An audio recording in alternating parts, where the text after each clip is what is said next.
Hello, I'm Luke, and welcome to another episode of the Vision to Victory podcast, where we discuss practical ways to turn your dreams into reality.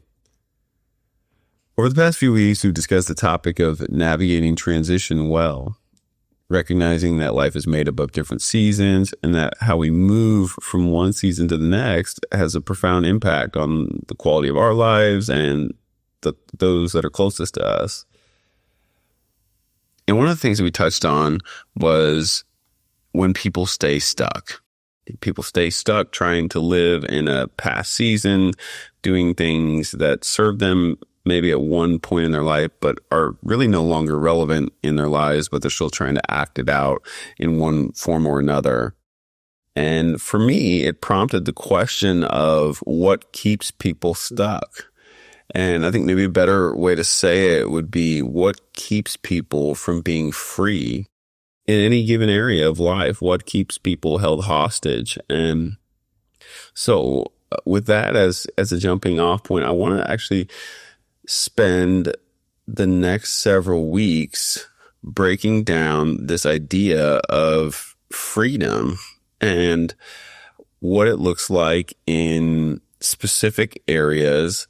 And I've spent a lot of time thinking and studying this, and I think that there's something here for all of us. And I think there's so many areas of our life where we really are held hostage and maybe don't even realize it.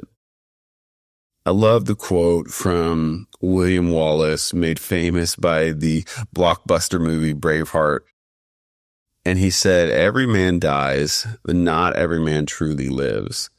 And I know for me, I want to live a life, worth living. We talk so much about this, and I want that for you, and I want that for the people that are in my life. I don't want people to be held hostage to their past or to their hurts or ways of thinking or any of the myriad of things that hold us hostage. And so I want to spend some time again over the next several weeks on different areas of freedom and what keeps us in those specific areas from experiencing that freedom in our own lives. And so I'm not going to unpack them today, but I thought I'd just give you some of the areas that I'd like to break down and the areas where we really can find freedom. And it's worth making a distinction here. And I mentioned this several weeks ago, just briefly in another episode of there's a difference between freedom from something, which is perhaps the most common thought that comes to our mind. Freedom from, maybe we think of war or something, freedom from oppression, or freedom, in the sense of not being a prisoner, something like that. But there's also freedom to do things. And we want both, in the appropriate areas, right? And so, again, just a distinction that's worth making there. But here's some of the areas that I think are so important that we find freedom in. And then again, I'll take the next several weeks to unpack these.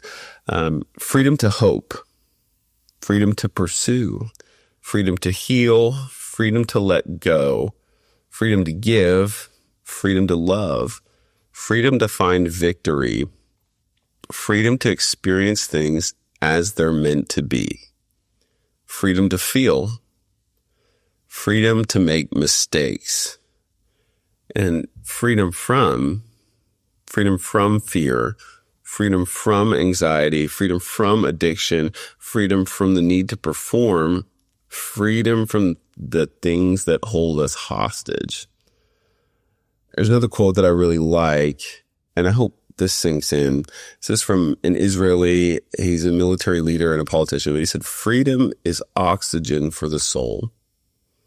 And the more I go through life, the more I find that to be true, the more I uncover areas of my own life where I realize that I've been held hostage to something, oftentimes unbeknownst to me, right? Like I didn't realize that, I thought a certain way that would maybe keep me stuck in my life. I've shared so many examples of this.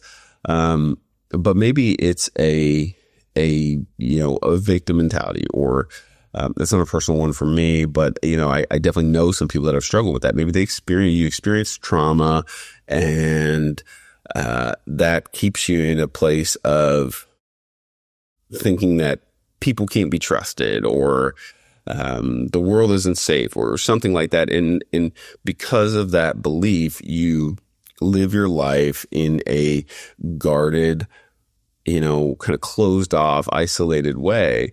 And that's not freedom. And that's just one of many, many examples. I've shared so many times just my own experience with, stopping drinking alcohol. And when I first even entertained that as an idea, it seemed like a huge undertaking. Like, I couldn't even wrap my head around it, because alcohol just, candidly just played a really big part of my life. And today that's just, obviously not the case. And so it was just freedom from these things that we hold tightly to, whether that's material success, or, again, I mentioned a couple, need to perform or need to be something for someone else, and whatever it is. And we don't want that. I don't want that. I don't want that for me. I don't want that for you. And I would rather have, as Moshe Dayan said, the oxygen of the soul. I want freedom in every area of my life to live a life of purpose, joy, love, meaning, all these things that we talk about all the time. And again, as I've been spending some time on this topic of freedom, I realize that it's something we need to intentionally pursue in virtually every area of our life. And so I hope you go on the journey with me these next several weeks.